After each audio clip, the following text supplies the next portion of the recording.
Hello and welcome to the Rippling Pages podcast. This is the podcast where we have a coffee with the world's most interesting writers to inspire your reading and your writing, and it's all crafted and created by me, Liam Bishop. How are we doing today? Delighted to have you here, and we're here for some bonus content today with Camille Bordas, who was talking to me about her short story collection, One Son Only, published by Serpent's Tail. Camille's stories have a wonderfully dry humour. She's got this brilliant way of writing empathetic narratives about flawed characters with deeply woven observations about stories, about how fiction works. Plaudits for Camille come from George Saunders, Zadie Smith and Percival Everett. She's a regular contributor to The New Yorker. She's written in French and English, and she's published The Material, How to Behave in a Crowd, and that was also published by Profile, and Serpent's Tail is an imprint of Profile. And what you're going to hear today is Camille talking a little bit more about her objects of influence. You're also going to hear a little bit of a snippet from my close read on my Patreon. So for all Patreon subscribers, they get a close read every month of one of my previous guests. So it's like a little personal podcast for those paying subscribers. So it's about 20 minutes. It's a close look at the way the writer who we've been speaking to and listening to, that I've been interviewing, does what they do, how they use language. So if you're interested in a bit more about how writing works, and this is for you. And you're also going to hear a little bit of extra content about the experience of Camille writing and reading in French and English, because Camille is bilingual and she's written books in French and she's written books in English. Different books too, so not translated works. So we get a little bit more insight into that experience. If you do enjoy the show, why not leave a review? And when you do that review, you can leave some comments for me to pick up with. That's a question about the show that might feature an Ask the Host episode, or even if it's just you tell me what you like about the show. Tell me about the guests that you'd like to see on the show. Okay, shall we get into it? This is Camille Bordas talking about One Son Only. You did mention objects of influence, but I don't know if you've had a chance to do that or you've got anything or...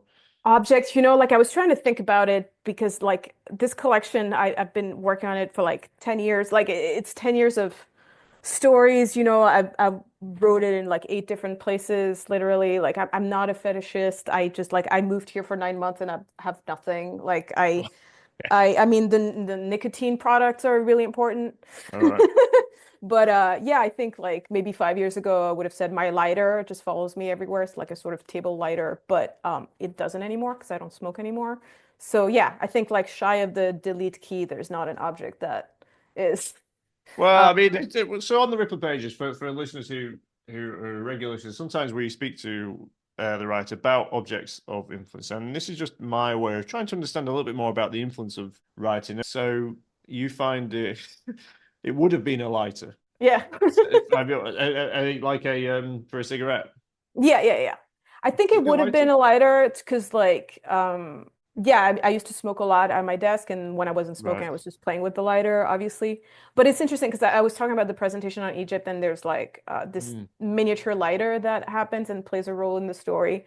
I don't have a miniature lighter, but I really try to buy one at some point, but it was like I don't know. But one thing that I will say, it doesn't follow me everywhere, but when I was a kid and I lived in Mexico for a couple years, when I was a kid, like I had a fascination for miniatures because like on Mexican markets, there were a lot of, they miniaturized everything, often Mm. skeletons or Yeah. coffins, like all types of food were miniaturized. And so I was really into that.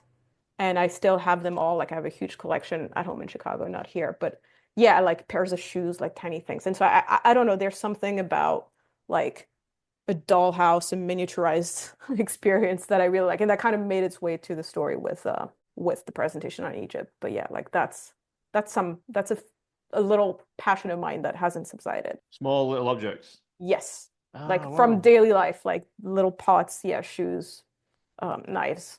Interesting. Yeah. It makes me think about though. I don't know. I could be off with this, but it makes me think about those birds that Yeah. ducks. Yeah. Tony looks after, and Eugene tries to look after, and Eugene sadly it doesn't work out for the Yeah. duck there, does it? But I don't know if it's about that kind of, because I could just see him picking them up and very gently trying Yes. to place them. Yeah. And Um, yeah, and we my husband has, I mean, we have a bird, but it's my husband's bird. Like they have a bond that I don't have with the bird. But like, there's something really interesting about the layout of his cage and all, like just to see the way people create their house. And so I think in the miniaturized version that I got to play and see like, so yeah, I think there's like how you make your living space. I like to see other people's living space. Mine not, but I'm not super attached to things. So. Well, it's not, it does it's either way. That's very we've not had that, but Mhm. we've certainly had small objects, but we've not had a kind of coterie of small objects. Compelling, isn't there? Yeah. And I think of the kind of things about, and I've been to Mexico and I've seen the tiny little whether it's in the market. So I went to a house in Valladolid and there was a collection of all this folk art, and there Mhm. was just all these everywhere, absolutely everywhere, Yeah. tiny skeletons, Yeah. and which relates to the beliefs about death in Mexican culture, and Yeah. but there is something about very small objects Yeah. that we find, and so you've got these all at home, I which you got don't these have at the all at moment. home. So you're working remote. Well, Yeah, you're I'm working working remote. away, but in particular, it's like a tiny pair of leather shoes, and it's the level of detail in a tiny like piece of leather. Like, yeah, I can send you a photo Interesting. if you want to put Well, it I'd love on. to see it out of curiosity, but But yeah, it's just like yeah, it's I don't know. Yeah, it's something I like. well, well. Thanks for that. That was very interesting. That was very interesting. So thanks for that, Camille. Well, it's I think, but I'm very curious. What is next? Where are you going next? What can we expect to see from you? Uh, well, hopefully I will finish this novel one day. I've been working on it for so long. Like I've been Yeah. working on it for like 12 years and I just put it off, write something else, put it off. Yeah, it's just like, but now I think now is the time for me to finish it. So yeah, it's a very different novel. Like that's the one that I'm trying to plot out a little bit because there's a lot of um there's one science fictional element, but Mm. it's not hard sci-fi, but there's like one thing that kind of sets it off. So yeah, I think it's going to be that. And I would like to write some stories again. I said like I said, like a bit different than this collection. I have like a few in the works. I always have like a lot of things started and in progress.